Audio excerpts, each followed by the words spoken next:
બાબરના બુરેઠાથી દેવમાર્ગ ઉપર ભરાયેલા વરસાદી પાણીમાં 5 ટ્રેક્ટર ફસાઈ ગયા।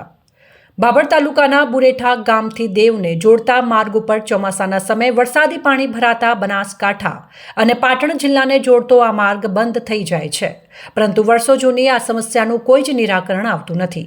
આ માર્ગ ઉપર ભરાયેલા વરસાદી પાણી અને કાદવ કીચડના કારણે ત્યાંથી પ્રસાર થતા 5 ટ્રેક્ટર ફસાઈ જતા ભારે મુશ્કેલી સર્જાઈ હતી।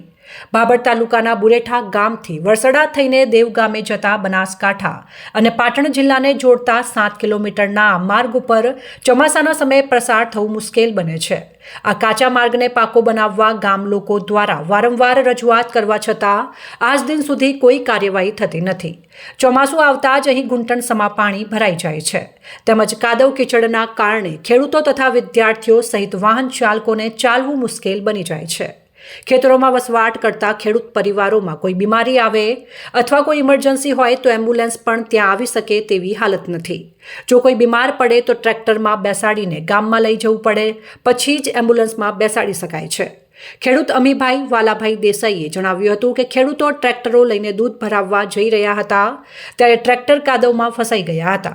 એક સાથે 5 જેટલા ટ્રેક્ટરો ફસાતા માર્ગ પણ બંધ હાલતમાં છે, ત્યારે અહીં તાત્કાલિક નવો પાકો રોડ બનાવવામાં આવે અને આ વર્ષો જૂની સમસ્યાનું નિરાકરણ લાવે તેવી ગામ લોકો તંત્ર પાસે અપેક્ષા રાખી રહ્યા છે। તો જૂનો માર્ગ છે આ બુરેઠા દેવ માટે, તો આ માર્ગમાં ઘણી વખત રજૂઆત કરેલી છે અને રસ્તો બહુ ભયંકર બગડેલો છે। માર્ગમાં હાલી શકાતો નથી, ટ્રેક્ટર પણ ચાલી શકાતા નથી। ટ્રેક્ટર તારી પોચ હલવેલા પડ્યા છે, ટ્રેક્ટર નીકળી નથી શકતા। બાળકોને ભણવા જવા માટે બહુ તકલીફ પડે છે। ક્ષેત્રમાં અંદર ફેન્સી વાળું થઈ ગઈ છે તોય નીકળવું જોઈએ અંદર થઈ।